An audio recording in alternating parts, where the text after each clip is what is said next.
ডেকেছে আব্বা ডেকেছে আব্বা ডেকেছে। আব্বা বলো, আব্বা বলো। কুটুমে গেছো আব্বা?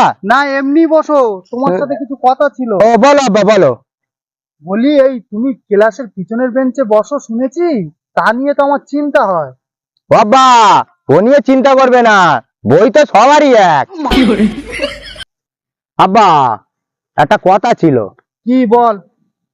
বলছি তোমার চুলগুলো এরকম সাদা সাদা হয়ে যাচ্ছে কেন বলো তো?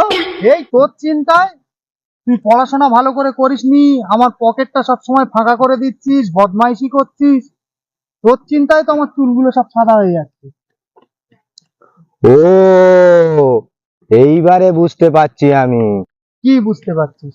বুঝতে পারছি দাদুর চুলগুলো কেন সাদা হয়ে গেছে।